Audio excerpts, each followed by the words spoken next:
l'église CCH. Si c'est la première fois que vous êtes parmi nous, soyez vraiment bienvenus à notre église. Sentez-vous à votre place, sentez-vous chez vous, à la maison. Pour ceux qui ne me connaissent pas, mon nom c'est Kendi, Pasteur Kendi. Je suis l'un des pasteurs à l'église CCH et c'est vraiment un grand honneur de pouvoir vous accueillir aujourd'hui. Donc soyez bénis. Si vous êtes la première fois que vous nous venez, les nouveaux, on a une table qui s'appelle la table Bienvenue à l'extérieur. Si vous avez des questions, vous voulez juste connecter avec nous ou peut-être vous voulez juste savoir qu'est-ce qui se passe au CCH, c'est la table où aller à l'extérieur. Dans la sortie, dans le hall, il y a une table Bienvenue. On va juste prendre le temps de prendre vos numéros de téléphone, juste connecter vos courriels et vous donner plus d'informations à propos de l'église CCH. Je voudrais aussi vous parler du ministère Vie Restaurée qui part bientôt dans quelques jours, qui vont partir une nouvelle session. Si vous êtes intéressé à participer à Vie Restaurée, il reste quelques places. Et c'est quoi la Vie Restaurée? C'est un programme basé sur la parole de Dieu et qui favorise une croissance personnelle et qui vous aidera à vivre en paix avec Dieu, avec les autres, avec vous-même. Donc, si vous voulez participer à Vie Restaurée, Francine sera à l'extérieur, il y aura une table. Vous pouvez poser des questions à Francine et à son équipe à propos de Vie Restaurée. Il reste quelques places, donc si vous êtes intéressé, premier servi, malheureusement, ça va être les premiers qui auront les places. Donc, allez voir Francine pour l'opportunité de participer au ministère de Vie Restaurée. Aujourd'hui, avec une grande joie, Pasteur Laurent qui a travaillé pendant quelques jours, quelques semaines, on pourrait dire même des mois avec toute l'équipe, à propos du premier e-book qui va être fait par Pasteur Laurent. Donc, si vous pouvez prendre le temps, est-ce que je pourrais applaudir Pasteur Laurent qui a pris le temps d'écrire le premier e-book. Tout à l'heure, il va nous en parler encore plus. Il est en train d'écrire le deuxième e-book qu'il veut partager aujourd'hui. Juste vous dire comment faire pour accéder au e-book. Il y a deux manières d'y accéder. Tout le monde a reçu une petite carte d'affaires, OK, à peu près. Et derrière, il y a un code QR. Pour ceux qui sont habitués au code QR, qu'est-ce que vous faites? Vous prenez votre téléphone cellulaire, vous mettez votre téléphone cellulaire, la caméra, sur le code QR et tout d'un coup, il devrait vous rediriger, si vous appuyez, vers le site du CCH qui va vous amener vers la page du e-book.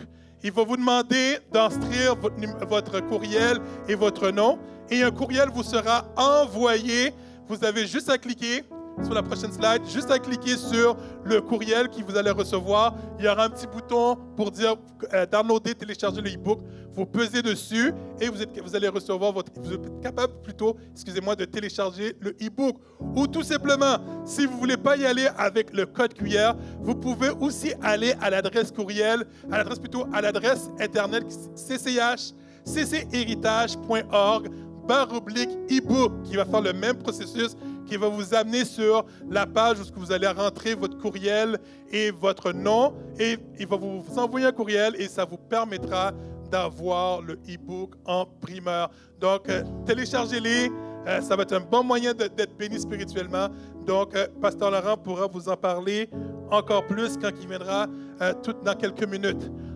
Aujourd'hui, je vous parle aussi d'implication.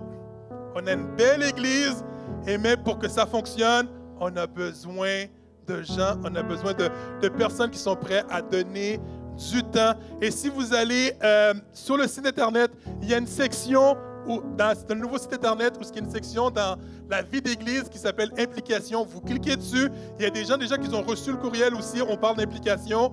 Vous allez là, vous avez un formulaire à remplir. Et s'il vous plaît, regardez tout ce qui est offert, tout ce que nous avons besoin comme personne d'implication. S'il vous plaît, prenez le temps. On a vraiment besoin de votre aide. Un des ministères les plus criants, ce qu'on a besoin d'aide, c'est le ministère des enfants. Il nous manque de gens. Et je disais à Pasteur Laurent, pas en joke, mais pour de vrai, la prochaine étape, c'est d'avoir les enfants avec nous autres ici. Mais on ne va pas arriver là. Mais s'il vous plaît, si vous êtes capable, même dans les autres départements où on a besoin d'aide, même un dimanche à tous les 5 semaines ou par mois peut faire une grande différence. Donc, je vous laisse là-dessus. Pensez à ça. Allez sur le site Internet ou ceux qui ont reçu le courriel du CCH, un dimanche, où il y a le lien pour l'implication. Prenez le temps de prier là-dessus, de voir si vous êtes capable de nous aider. Il y a plusieurs autres départements, mais on a besoin d'aide criant aux enfants, s'il vous plaît. Si c'est une fois à tous les 2 semaines, une fois par mois, toutes les 6 semaines, on prend tout le monde. Fait que s'il vous plaît, on compte sur vous dessus. Non, Siri. Pour ceux qui demandent ma montre des fois avec Siri, il pense que je lui parle, puis il me dit... C'est qu'elle veut s'impliquer. Prenez exemple sur Siri, s'il vous plaît. Prenez exemple sur Siri. Sur ce, qu'on puisse être disposé à écouter qu'est-ce que Dieu a à nous dire au travers de notre pasteur Laurent. Est-ce qu'on est prêt à l'accueillir tout le monde ensemble? Pasteur Laurent!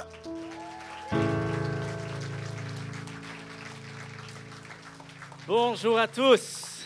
Yes, et je suis content de vous voir en si grand nombre. Merci d'être là ce matin et on a vraiment un beau programme ce matin. Je suis tout excité aussi en même temps. Vous savez, des projets d'écriture, c'est comme un bébé. Hein? C'est un projet là, qu'on part puis on écrit vraiment beaucoup de choses que l'on croit, des choses que l'on aimerait aussi que les gens puissent saisir, comprendre, discerner et être inspirés surtout. Et c'est vraiment une joie pour moi ce matin de pouvoir profiter de cette matinée pour lancer ce début de projet de e-book. En fait, ce matin, vous allez voir, quand vous allez télécharger, c'est comme un mini e-book, mais il y a une suite. Donc, c'est une première partie. Il y a dans quelques semaines, quelques mois, un autre projet. Donc, ça va être une autre partie et on va aller vers un projet complet de e-book avec des thèmes qui vont être partagés et des thèmes qui sont absolument significatifs pour l'avancement de notre foi. Le e-book s'intitule « Répondre à l'appel de Dieu » et voici comment on va fonctionner. En fait, je vais expliquer aussi à la fin du message comment on va pouvoir répondre à ce message au travers justement du e-book que vous allez pouvoir télécharger. Donc, le e-book va être un outil pour la série et la série va être un outil pour le e-book. En fait, on va se servir des deux pour pouvoir cheminer dans nos réflexions, dans nos discussions. Je vais lancer quelques défis à la fin du message. Pour ceux qui veulent, ce n'est pas obligatoire.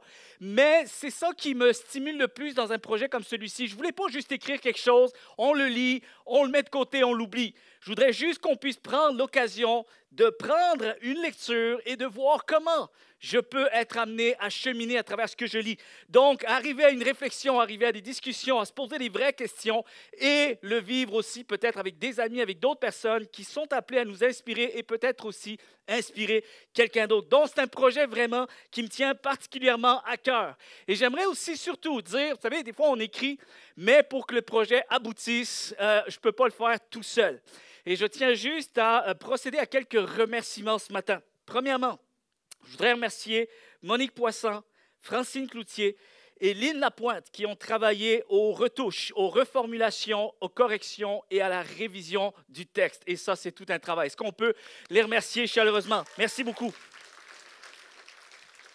Également, j'aimerais remercier Candy Alcide et Joey Tovette pour leurs conseils et leurs touches pastorales dans le contenu et dans la révision du texte. Est-ce qu'on peut les remercier chaleureusement?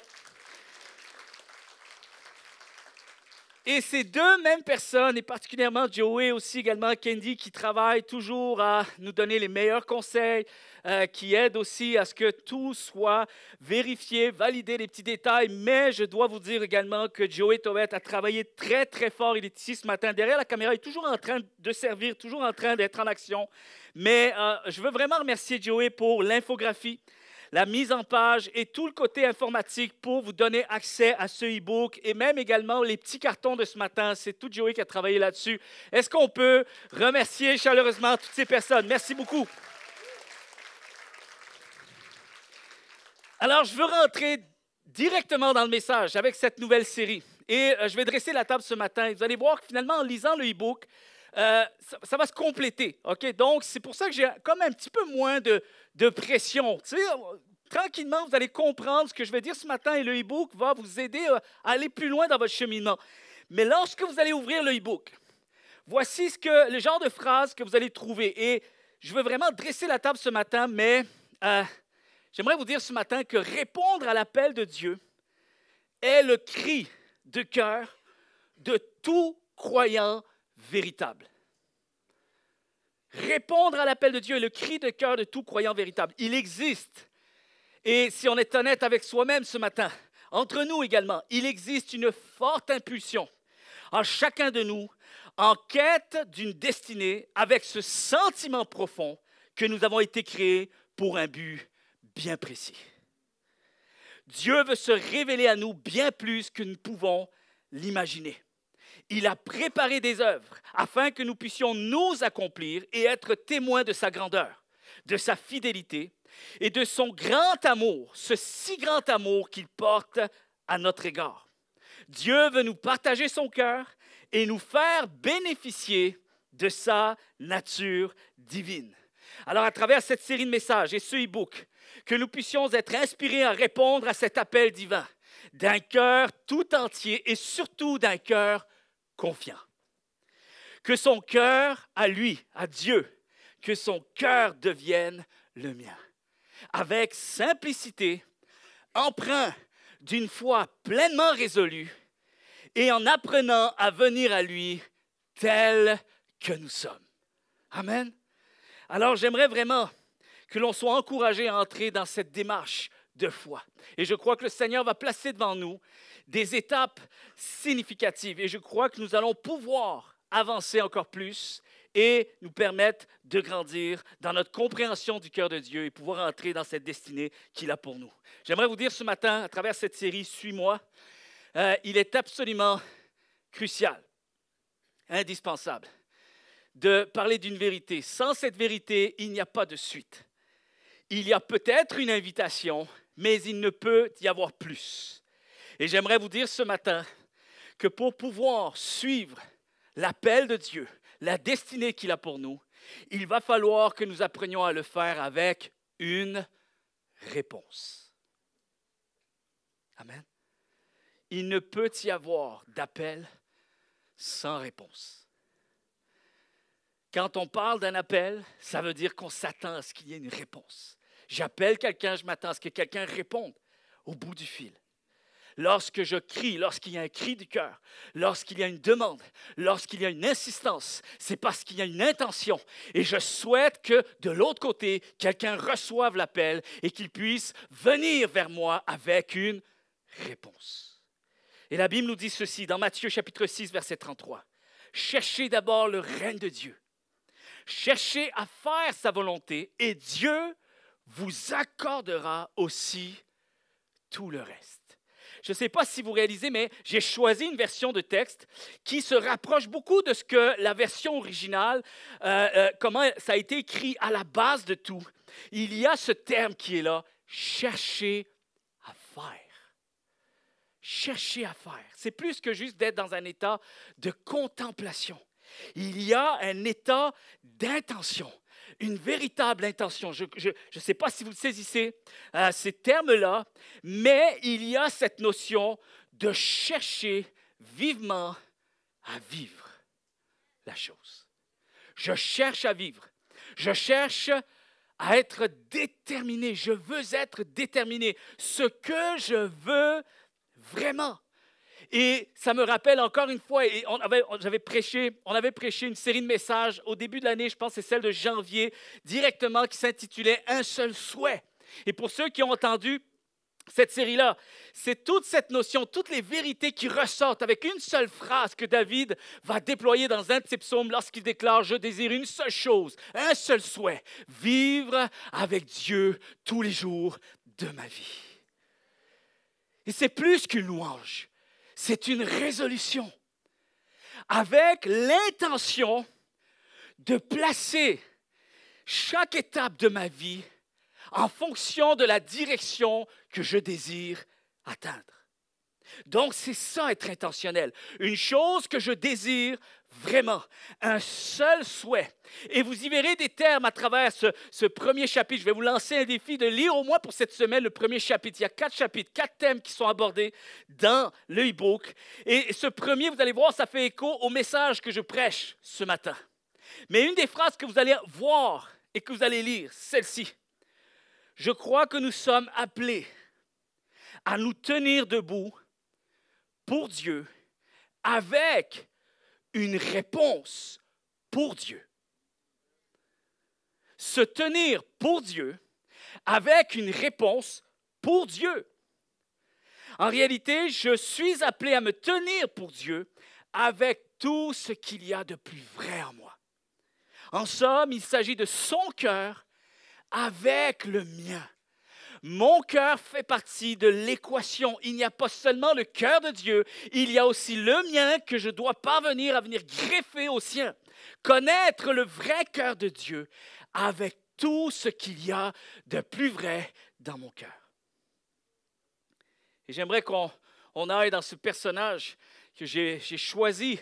Finalement, l'histoire de Bartimée que vous allez voir dans Marc 10, donc c'est dans le e-book. Finalement, sa démarche que cet homme a entrepris pour aller auprès de Jésus, comment cette démarche peut nous enseigner à nous? Comment elle peut m'inspirer, cette démarche-là? Qu'est-ce que je peux apprendre de la manière dont Bartimée a approché Jésus-Christ et comment aussi il a abouti à quelque chose d'absolument extraordinaire, invraisemblable, une bénédiction extraordinaire? Comment je peux maintenant répondre à l'appel que Dieu me lance en m'inspirant de ceux et celles qui m'ont précédé autrefois et qui ont su vivre la pleine destinée que Dieu avait pour eux? Il y a cette phrase que nous voyons dans Marc 10. En fait, Bartimée, c'est un homme qui va venir auprès de Jésus. Et si vous allez voir, il y a un contexte, tout ça, mais c'est un homme qui est aveugle et qui mendiait dans les rues. Et lorsqu'il apprit que Jésus passait non loin, il s'est mis à l'appeler et à crier 2 fois plutôt qu'une, pour que celui-ci lui vienne en aide. Et Bartimée, il va arriver devant Jésus-Christ. Vous allez voir, on va voir plein de vérités. On va prendre le temps de l'étudier, ce passage-là, mais il va arriver devant Jésus-Christ. Et c'est incroyable parce que c'est Bartimée qui appelle. Mais Jésus le place. Non seulement il va falloir que tu m'appelles, mais en plus, il va falloir que tu répondes. Ça, c'est les choses qu'on ne regarde pas, on ne perçoit pas lorsqu'on lit rapidement. Mais lorsqu'on se met à réfléchir, c'est assez particulier comment Dieu fonctionne avec nous. Non seulement c'est à nous de venir à lui, et on va voir que dans son cas, Jésus n'a même pas fait cas de son infirmité. Non, c'est lui de venir. Il est capable de venir. Je veux qu'il vienne. Il va falloir qu'il soit béni à travers sa venue. Jésus sait ce qu'il fait avec nous. Amen. Mais en plus, il le place devant une phrase. Il arrive, il me semble que tout est fait. Il me semble que, OK, le plus gros est fait. Maintenant, fais ta part, Jésus. Voici cette phrase. Maintenant que tu es venu. Maintenant que tu es venu malgré ton infirmité. Malgré les gens qui ont voulu te faire taire. Malgré tous les obstacles, tu es venu. Maintenant, il va falloir que tu répondes à une question. Que veux-tu que je fasse pour toi? C'est incroyable comment du début jusqu'à la fin, Bartimée devait venir devant Dieu en sachant ce qu'il voulait. Vous êtes là? Et ça ne fait pas exception à personne. Ça continue d'être une loi infaillible de Dieu. Je sais que ça ne fait pas toujours notre affaire, parce qu'on aimerait que les choses se règlent un petit peu plus par elles-mêmes. Mais pas tout se règle tout seul. Il y a des choses qui sont en avant de nous, et tant qu'on n'y entre pas, tant qu'on ne les veut pas, ces choses resteront uniquement devant nous. Et je veux vraiment être empreint de compassion et d'amour, de miséricorde, de sensibilité, mais en même temps, c'est aussi un message qui fait écho dans mon cœur, parce que la Bible dit que ce sont les violents qui vont s'emparer du royaume de Dieu. Et je crois qu'il n'y a rien, en fait, que l'on veut vivre avec quelqu'un qui n'est pas sûr qu'il veut vivre cette chose-là. Vous n'allez pas vous marier avec quelqu'un qui n'est pas sûr de vouloir vous marier. Vous êtes là? Je ne veux pas aimer quelqu'un, je ne suis pas sûr qu'elle m'aime. Je ne veux pas m'engager envers quelqu'un, je ne suis pas sûr qu'elle est prête à être engagée envers moi. Non, ça prend les deux. Et donc, c'est tout à fait logique. Je ne vois pas pourquoi on serait offusqué d'une telle loi, d'une telle vérité, d'un tel principe. Je crois, chers amis, que notre cœur doit répondre en premier. Jésus a lancé l'invitation. Et c'est notre cœur qui doit répondre en premier.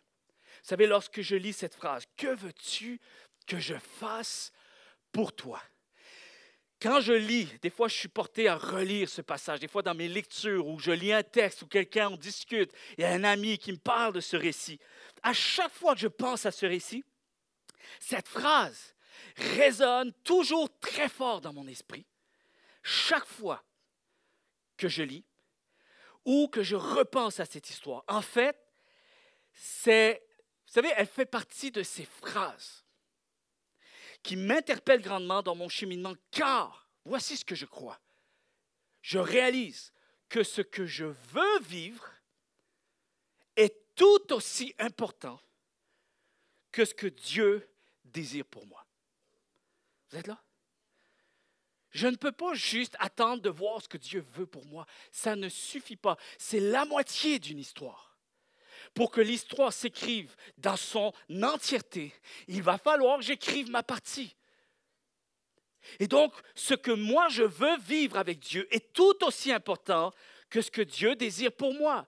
Et vous savez, des fois, je lis des textes de psychologues, de personnes qui ont des messages inspirants. Vous voyez un peu même des fois des coachs de vie. Bref, je lis beaucoup de choses, même des textes qui sont chrétiens. Et dernièrement, je suis tombé sur un texte qui peut émouvoir sur le coup. Mais prenons le temps d'y réfléchir. Fait que commencez pas à pleurer tout de suite. Vous allez voir, finalement, c'est peut-être pas cette conclusion-là que j'aimerais vous amener. Mais lorsque je lis ce texte, c'est un texte qui déclare ceci: « Je pleure ce monde. » Et là, on pourrait mettre une belle musique.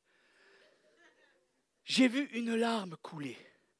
Alors j'ai demandé à l'œil: pourquoi pleures-tu? Est-ce un amour?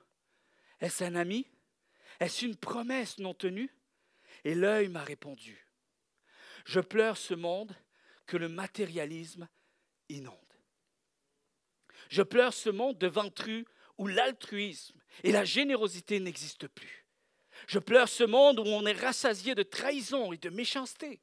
Je pleure l'infidélité des proches et la malhonnêteté.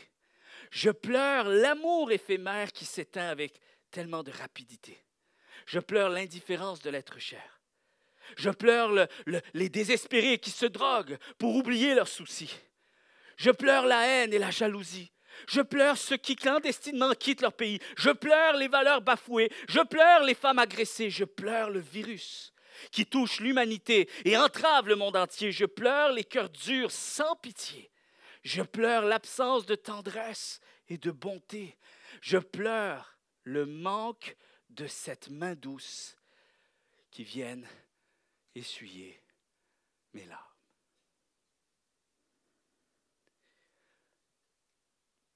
Je ne veux pas casser le fun, mais suite à ça, j'ai marqué « Arrête ton cirque. Arrête ton cinéma. » Excusez-moi. Pleurer ne suffit pas. Je vais vous expliquer une chose. Je pouvais me voir aussi un peu en contribution à toutes ces choses. Si on est honnête, on est tous responsables de ça. Et une mouche. J'aurais pas dû le dire. Moi, c'est comme, des fois, ça passe, on dit rien. Pourtant, je sens bon, je vous assure. Et mon équipe savent que je sens très bon. Je me vide des parfums à n'en plus finir. Il faut que j'avertisse. Quand je me parfume ici, il faut que j'avertisse. Si vous voulez sortir, c'est le temps, c'est le moment. Parce que je parfume tout le monde. La question est celle-ci. Où es-tu, toi, dans tout ça? La question est celle-ci. Où es-tu, toi, dans tout ça? Pleurer ne suffit pas. Vouloir que les choses changent ne suffit pas. Parce qu'on est très bon. On peut être même des spécialistes pour constater, pour philosopher, pour évaluer, pour argumenter, pour débattre, pointer du doigt, regarder et même constater de loin. Ce que j'aime avec Bartimée, c'est qu'il n'a pas fait juste se contenter de crier de loin. Il savait qu'il devait venir et il est venu. Et pour moi, Bartimée, c'est à mon sens l'image d'un chrétien qui refuse de vivre sa foi toujours de loin. Et qu'à un moment donné, il y a un geste à poser. Et il y a ma résolution, ma contribution concrète qui doit en découler. Et je crois que si tout le monde s'y mettait, le monde se porterait bien mieux. Et c'est Albert Einstein qui a dit ceci: le monde est dangereux à vivre, non pas à cause de ceux qui font le mal. Non, le monde est bien plus dangereux à cause de ceux qui regardent et laissent faire. Et moi, j'ai pour dire ceci, peut-être vous n'allez pas trop aimer cette portion de message, mais on est seul responsable de sa vie. Parce qu'on est soi-même, soit l'artisan de notre bonheur ou on est parfois aussi le principal obstacle. Parce que j'ai pour dire ceci, chers amis, le vent est le même pour tous. Le vent est le même pour tous. Mais ce n'est pas tout le monde qui va décider de l'orientation qu'il en donnera à ses voiles. Alors oui, le vent est le même pour tous, mais ce n'est pas le vent qui décide de ta destination. C'est l'orientation que tu donnes à ta voile. Et je crois à cette réalité. La maturité, chers amis, commence lorsqu'un individu se sent auteur et responsable de son existence. C'est ce que je crois. Être intentionnel. J'ai bien aimé, quelqu'un a dit un jour ceci, qu'être intentionnel, c'est quoi? C'est lorsqu'une personne, vous savez, tu prends une personne, lorsqu'elle ne demande pas aux autres de la rendre heureuse. Être intentionnel, c'est lorsqu'ils n'accusent pas systématiquement les autres de ce qu'ils doivent assumer eux-mêmes. Et des fois, tu reçois des vérités vraiment profondes là où tu ne t'y attends pas. Comme par exemple, tu regardes un vieux dessin animé des Schtroumpfs. Hein, vous connaissiez ça, les Schtroumpfs? Là, ils ont fait des beaux films et tout, mais nous, on avait les vieux dessins animés. Et là, je vois ça, tu sais, la chaîne rétro et tout. Je suis avec mes enfants le matin, et là, je vois les Schtroumpfs.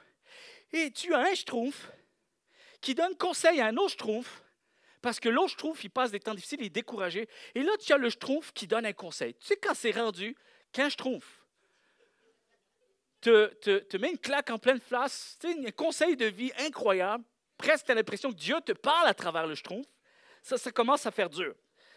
Ça commence à être dangereux.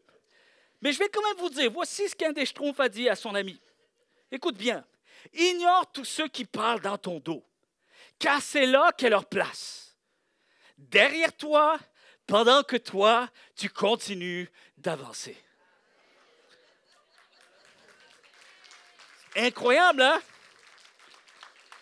J'aurais jamais pensé que quelqu'un applaudisse à une parole de Schtroumpf, mais bon.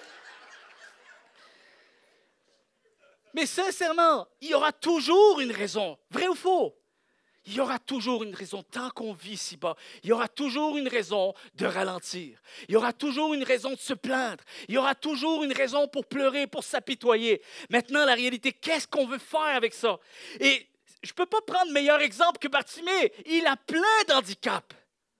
Et même, tu sais, des fois, tu t'attends à ce que quelqu'un qui a de l'handicap, qui prend une démarche, tu t'attends à ce que l'entourage, des fois, je ne sais pas si ça vous arrive, mais au centre d'achat, j'espère que vous êtes des gens de cœur quand même, mais au centre d'achat, tu vois un monsieur ou une madame qui est manque de motricité ou handicapé, qui a de la difficulté, on est plus porté à aider cette personne-là. On veut être empreint de compassion. Non, lui, il essaye d'avoir quelque chose de mieux pour sa vie. Il fait une démarche quand même, ça lui prend beaucoup de courage, il crie. Et là, les gens viennent et ils l'interrompent. Non, non, non, reste dans ta misère. Alors, c'est le meilleur exemple pour montrer que malgré les obstacles, tu peux prendre la décision d'ajuster tes voiles et de décider, je vais trouver le moyen pour continuer d'avancer.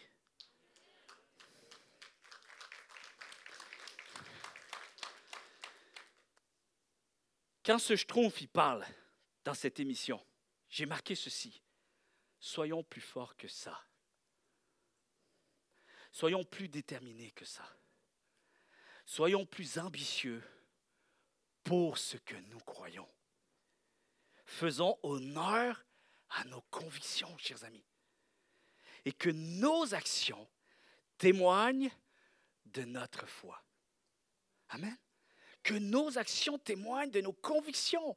Pourquoi Jésus a dit, il n'y a rien qui s'est passé encore, mais Jésus a dit à propos de Bartimée, ta foi t'a sauvé. J'ai vu ta foi, tu n'as pas besoin de me le dire. J'ai vu tout le parcours que tu as été prêt à faire. Tes actions ont témoigné de ta foi. Vous êtes là? Et vous Vous savez, il y a un passage dans les Écritures, vous ne l'avez pas à l'écran, mais dans Matthieu 5, verset 3, la plupart vous connaissez un peu ce grand message des béatitudes, sermon sur la montagne. Il y a cette fameuse phrase où il est dit « Heureux les pauvres en esprit, car le royaume de Dieu est à eux. » Les pauvres en esprit. Vous savez combien de messages j'ai pu entendre dans ma jeunesse chrétienne à propos de c'est quoi un pauvre en esprit? Alors, je vais vous dire tout ce que je ne crois pas qu'un pauvre en esprit est. Ça va vous donner une idée de ce que peut-être, finalement, c'est pour être. Avant tout, je veux être bien clair. Être pauvre en esprit ici, quand Jésus parle, ne veut pas dire d'être ignorant ou incapable. Première des choses. 2, il n'est pas question non plus de déficience ou d'un manque d'intelligence ou même un manque d'éducation. 3, encore moins. Il n'est pas question de parler de la sottise humaine ou d'un manque de débrouillardise ou même de compétences, détermination, de résolution, d'ambition, de vision et de faire les choses avec une intention bien précise. Jésus ne fait pas ici l'éloge de la médiocrité. Être pauvre en esprit, ce n'est pas être moins que rien. Et ce n'est certainement pas la caractéristique de gens naïfs, crédules et irresponsables, pensant que les choses vont se faire toutes seules. On va laisser les choses aller. Jésus, encore une fois, ne fait pas l'apologie de la médiocrité ici.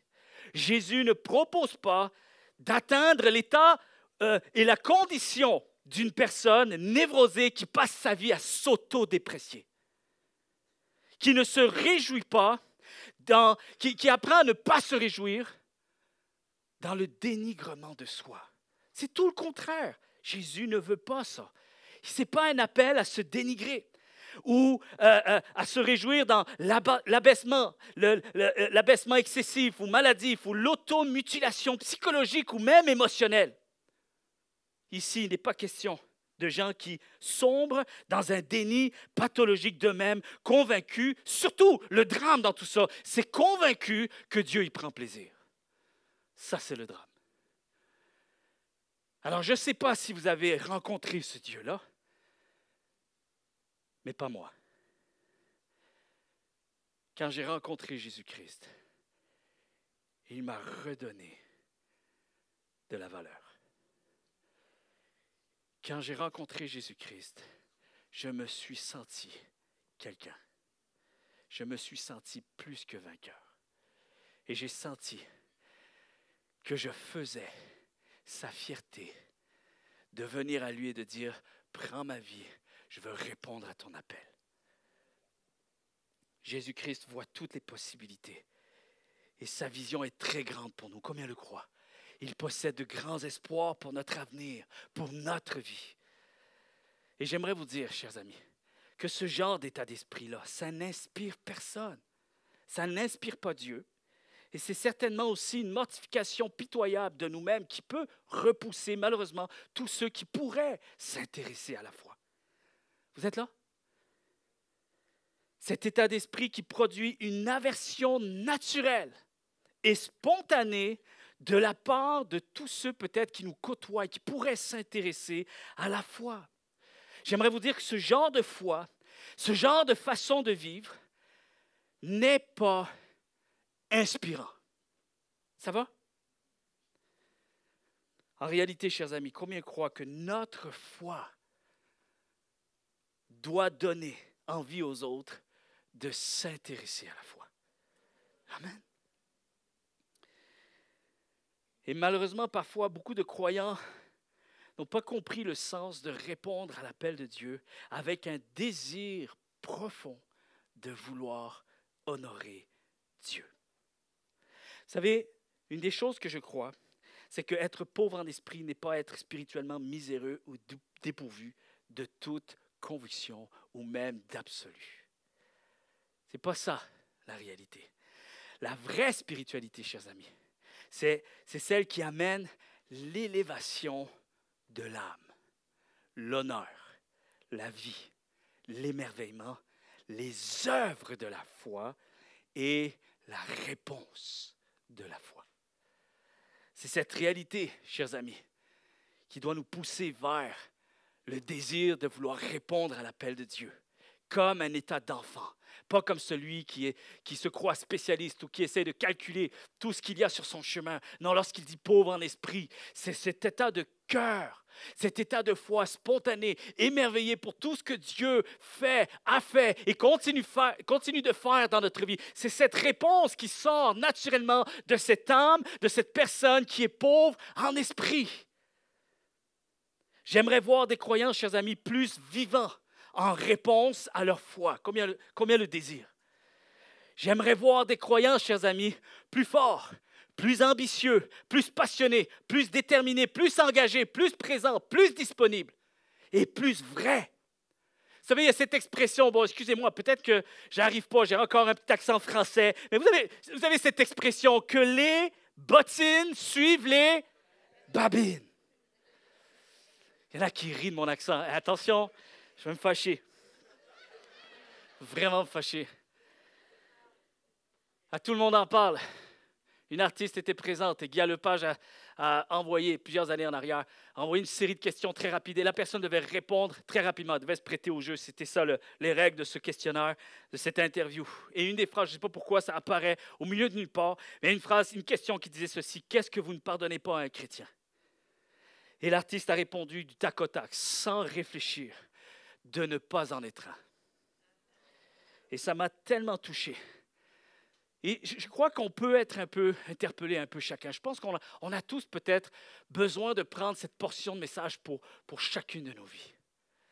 Vous savez, il y a ce dicton qui ça dit, les gens écoutent la moitié des choses, ils comprennent le quart, mais à les comprendre, ils en racontent le double. Vous êtes là? C'est incroyable. Et on est connu pour ça. Grand parleur, petit faiseur. Il y a des sondages qui sont sortis à propos des chrétiens québécois. Grand parleur, petit faiseur. Chrétiens du monde entier, on pourrait dire. Mais grand parleur, petit faiseur. Parce qu'on parle plus que ce que l'on retient. On parle plus que ce que l'on décide vraiment et on parle plus que ce que l'on en fait avec. Et une réponse à la foi, chers amis, vous savez c'est quoi? C'est une réponse à la hauteur de son appel. Amen. Une réponse à la foi, j'irai encore plus loin. C'est une réponse à la hauteur de celui qui nous appelle. Amen. Et on dit toujours, oui, réponse, suis-moi avec une réponse. Mais cette réponse, elle doit être autant ambitieuse, pleine de passion, d'émerveillement, de zèle, de résolution. Mais elle doit être aussi, surtout, confiante. Une réponse confiante. Et je vais terminer avec cette vérité-là. De quoi avons-nous peur? De quoi as-tu peur? C'est souvent, j'entends toutes sortes de pensées, d'arguments, de raisonnements par rapport au fait qu'on se restreint d'avancer plus pour Jésus, de même répondre à l'appel de Jésus. De quoi avons-nous peur? Qui est celui qui nous appelle? Qui est celui qui place des œuvres devant nous? Qui est celui qui a déclaré notre destinée? Pouvons-nous lui faire confiance? N'a-t-il pas prouvé qu'il nous aimait? Je paraphrase ce que Paul a dit en passant. Hein? Je ne mets pas de référence biblique, mais c'est exactement ce que Paul essaie d'écrire. Avant même que tu le connaisses, et ça dit même avant même que tu parviennes à avoir un élan d'amour pour lui, même que tu étais en conflit avec lui, il t'aimait déjà. Il capotait sur toi, il t'aimait déjà. Alors pourquoi maintenant as-tu peur pour la suite? D'autant plus s'il sera encore présent. Je ne dis pas plus présent, parce que si je dis plus, ça veut dire que Dieu a déjà choisi d'être moins. Et Dieu n'a jamais choisi d'être moins. Il est parfait. Si je dis plus, ça veut dire qu'il lui manque quelque chose. Et Dieu ne manque rien. Maintenant, ici, il faut comprendre une chose. Je n'ai pas à avoir peur. Parfois, on a peur parce qu'on n'a pas encore toutes les réponses. On n'a pas encore toutes les conditions, les garanties. On voudrait plus de garanties, on voudrait plus de relief, un petit peu plus concret. Mais sachez une chose, que Dieu n'est pas celui non plus qui désire nous forcer à aller dans une direction que nous ne voulons pas prendre. Il ne veut pas nous forcer à l'aimer. Avez-vous remarqué ceci? Dieu est Dieu depuis toujours, mais il attend que notre cœur puisse le discerner. en prendre conscience et le vouloir. Et de dire, Seigneur, oui, je t'accueille et je t'invite dans ma vie. Au-delà de ça, il ne te forcera pas. Il tient à ce que cela vienne aussi de nous. Il veut que nous nous approchions de lui tel que nous sommes, avec émerveillement de cœur et non avec contrainte et réticence. Dans le contrat, on ne veut pas ce genre de choses. Il y a une femme qui a écrit un jour ceci. « Mon mari a trouvé un cafard dans la cuisine. Il a tout sorti des armoires et a tout nettoyé. Demain, je mets le cafard dans la salle de bain. »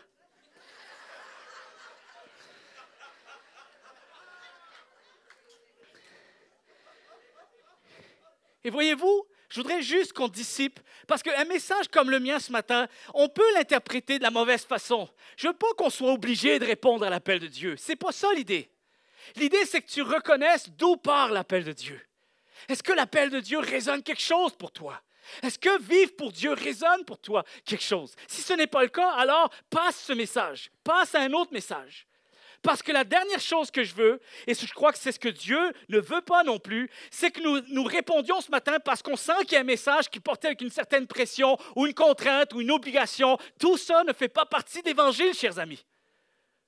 Je suis sauvé parce que j'ai reconnu mon besoin d'être sauvé et j'ai accepté mon Sauveur. Alors, je ne veux pas ce genre de clause dans le contrat. Et parfois, malheureusement, on l'écrit nous-mêmes, cette clause. Et avec le temps, avec le cheminement, avec la maturité de la foi, on apprend à l'effacer. On apprend à le formuler différemment. Parce que oui, c'est vrai qu'il y a une assistance divine. Il attend quelque chose de nous, mais toujours par amour. Toujours parce que nous réalisons ce que Dieu a fait pour nous et non pas pour qu'il fasse plus de choses pour nous. Ou parce qu'on a peur qu'il ne soit pas à la hauteur. Chers amis, est-ce qu'on peut comprendre ceci? Là, je sais, mes enfants, je ne sais même pas s'ils sont là. Chaque fois que je parle de mes enfants, ils sont là. Mais il faut que je vous parle. Tu sais, les ados, hein, c'est beaucoup d'enseignements à travers les ados. Bon, mais des fois, je dis, « Hey, j'ai besoin de vous. Est-ce que vous pouvez me rendre un service? » Vous savez, c'est quoi la question qui vient juste après? Un service. Je dis oui, c'est un mot qui est connu, c'est une réalité. Ça existe dans le dictionnaire, je pourrais... Et là, il me dit, pourquoi?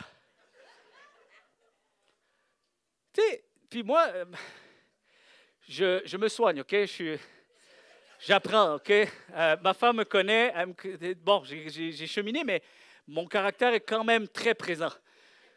C'est drôle, mais des fois, certains, ils me répondent ça, puis je dis, c'est vraiment dommage. Je l'aimais bien, lui.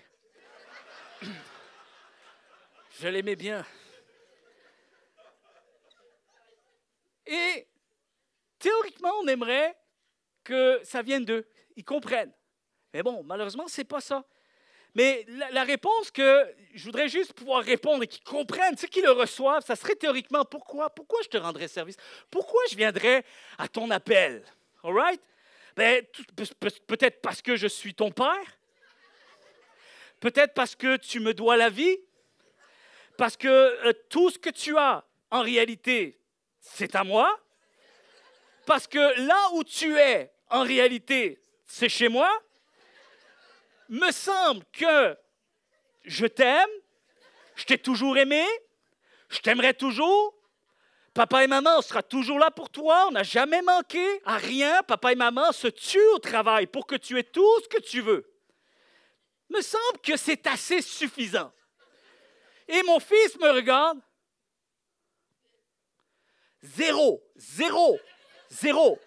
Même ça n'existe pas dans son dictionnaire. Alors, j'ai dit, OK, time out. OK, on reprend depuis le début. Peux-tu me rendre un service? Pourquoi? Deuxième essai. Si tu ne le fais pas, je t'enlève la PlayStation, je t'enlève le PC. Écoute bien, je t'enlève le cellulaire, je t'enlève l'abonnement Netflix. Tu iras au travail en autobus. Je te prive de sortie avec les amis pour la fin de semaine. Papa, c'est beau? OK, dis-moi, qu'est-ce que j'ai à faire? Sérieux. Et c'est drainant. C'est drainant d'y aller comme ça. Tu sais, cette clause au contrat, elle est lourde à porter. Et bien sûr, c'est des ados. On espère qu'un jour, on puisse rire de tout ça et qu'un jour, ils puissent réaliser par eux-mêmes qu'en fait, ils ont toujours tout eu parce qu'ils n'ont jamais manqué d'amour. Ils n'ont jamais manqué de fidélité. On a toujours été là. Ça, c'est comme le petit Jacques qui va voir sa maman, qui met une facture de papier, un petit bout de papier, une facture comme adressée comme une facture en dessous de son assiette après le dîner. Et la maman réalise, petit Jacques, il s'en va dans sa chambre et la maman réalise qu'il y a un petit mot. En fait, ça a vraiment l'état d'une facture et c'est marqué « Maman, ce que doit maman à Jacques ». Facture adressée à maman pour avoir essuyé la vaisselle, montant à payer 5 $. Pour ses bonnes notes à l'école, montant à payer 20 $. Pour avoir balayé la cuisine, montant à payer 5 $. Pour avoir promené son petit frère, montant à payer 10 $. Total, avant taxe, 40 $. Et la mère est outrée, elle montre ça à son mari, elle dit, tu sais quoi, je vais m'y prêter au jeu. Prochain dîner, il revient. Et là, il y a une enveloppe en dessous de l'assiette. Et petit Jacques, il s'en va avec, il finit le repas, il part, il ouvre l'enveloppe, il voit bel et bien les 40 $. Ça, c'est incroyable. Ça, c'est une bonne maman. Moi, je n'aurais pas fait ça. Mais quand même, mais le papier, je l'aurais fait. Écoute bien le papier. Il y a le 40 $, je vais te donner ce que tu veux. Mais voici aussi ma facture à moi pour ces merveilleux repas de tous les jours. Montant à payer 0 $. Pour sa belle chambre et tous ses nombreux jouets. Montant à payer 0 $. Pour ses vêtements et son linge toujours propre, montant à payer 0 $. Et pour l'amour et l'attention dont il est entouré depuis 9 ans, montant à payer 0 $. Total de la facture après taxe, 0 $.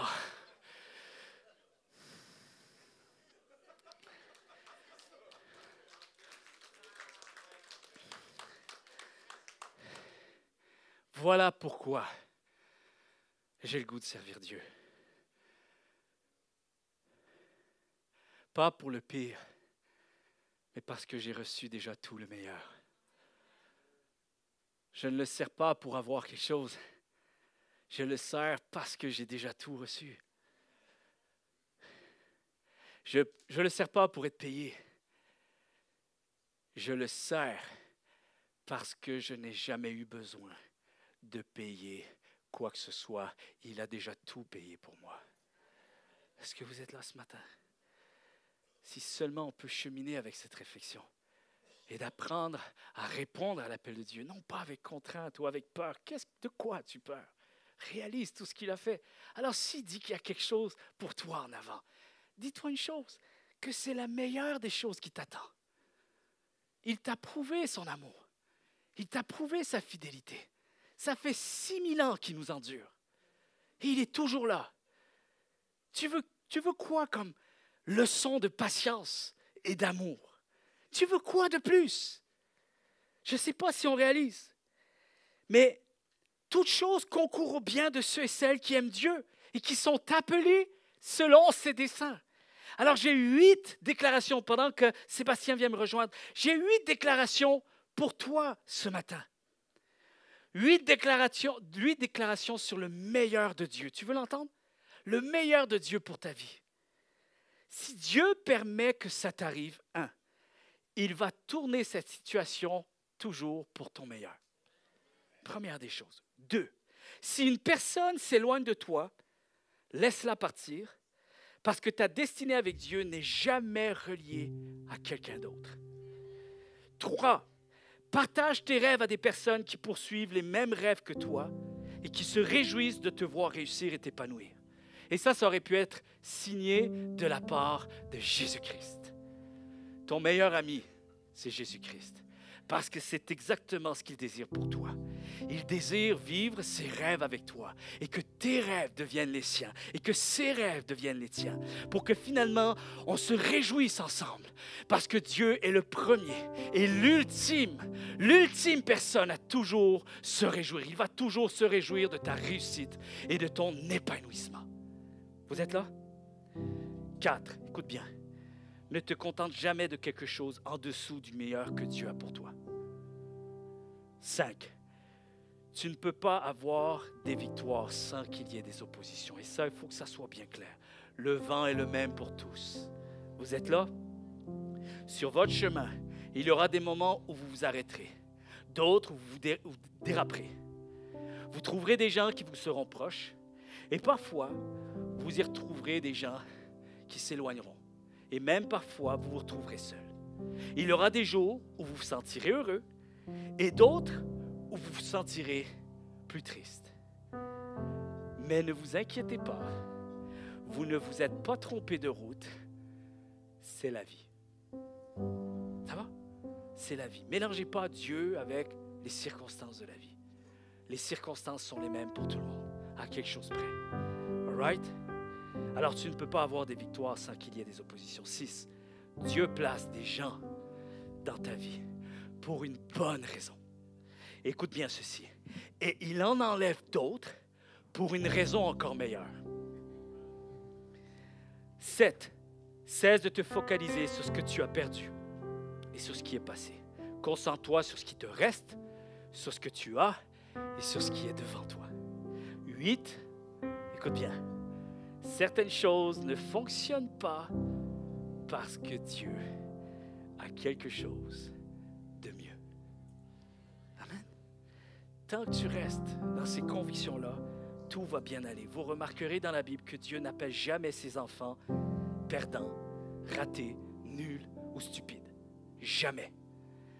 Par contre, tu vois Dieu appeler ses enfants bien-aimés, héritiers, fils et filles du roi, frères, chers amis, poèmes, œuvres, chefs-d'œuvre, trésors, prunelle de ses yeux, l'objet de ses pensées, le sujet de son affection, ambassadeur, bon et fidèle serviteur, vaillant héros et plus que vainqueur. Alors j'aimerais vous voir réagir à cette phrase. Écoute bien ceci, marque-le s'il faut, retiens bien ceci. Les noms que Dieu nous donne sont les seuls qui comptent. Quelqu'un devrait dire amen.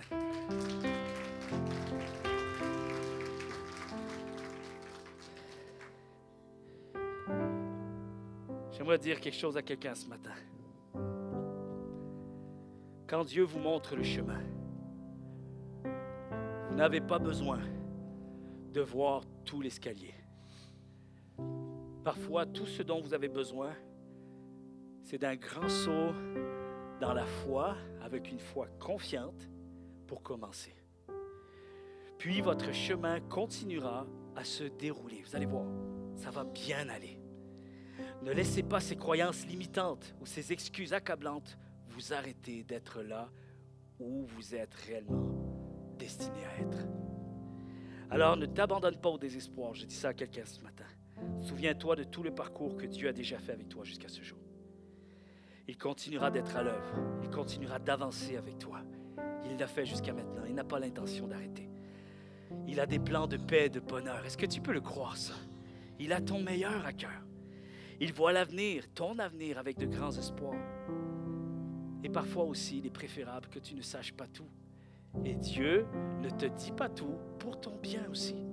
Parce que tu vas être capable de pouvoir assimiler la suite des choses au fur et à mesure que tu vas les vivre. Et Dieu le sait déjà à l'avance. Alors ne te plains pas pour ce que tu n'as pas, pour ce que tu aimerais avoir. J'aimerais juste te dire, suis Jésus-Christ. Il vient à nous ce matin, il déclare, suis-moi.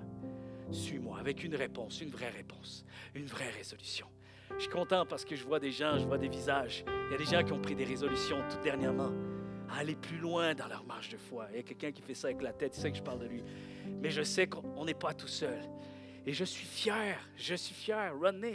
Rodney qui prend des décisions en ce moment. Je suis touché, je suis ému, mais je suis fier de ce que tu fais. Il est placier, il sert ce matin, mais il est touché, il pleure en ce moment. Non,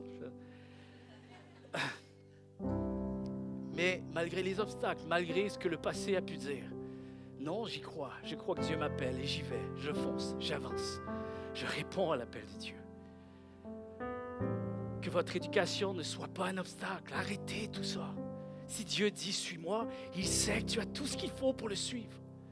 Fais-lui confiance.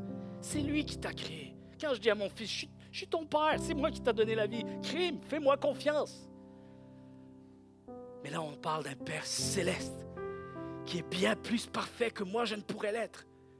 Faites-lui confiance.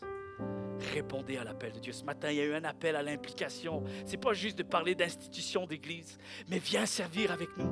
Viens servir avec nous. Peut-être même, viens servir là où, je ne suis pas sûr, mais prends ça et fais-en une priorité.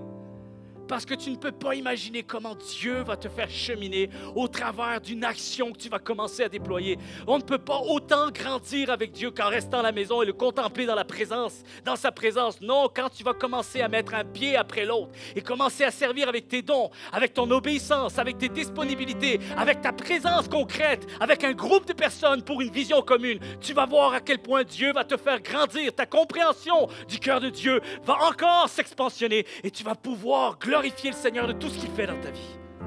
Mais répondez à l'appel de Dieu. Dans vos cercles d'influence, on va parler de tout ça dans cette série. Seigneur, on veut te remercier pour ta présence. On veut te remercier pour ton amour, pour ta fidélité. Seigneur, c'est en regardant à ton amour que nous recevons ton appel.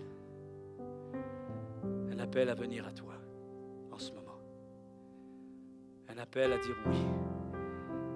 Et à défaire de notre oui tous les arguments, toutes les excuses, tous les à côté, toutes les options, toutes les clauses au contrat. Je vais choisir de signer un engagement avec Dieu sans avoir peur, sans craindre de la suite. Parce que je regarde à son amour pour répondre à son appel. Et je veux que ma réponse de la foi, la réponse de ma foi, soit à la hauteur de tout ce qu'il a été pour moi jusqu'à ce jour. Alors Seigneur, je te remercie. Je crois que tu parles à un cœur en ce moment.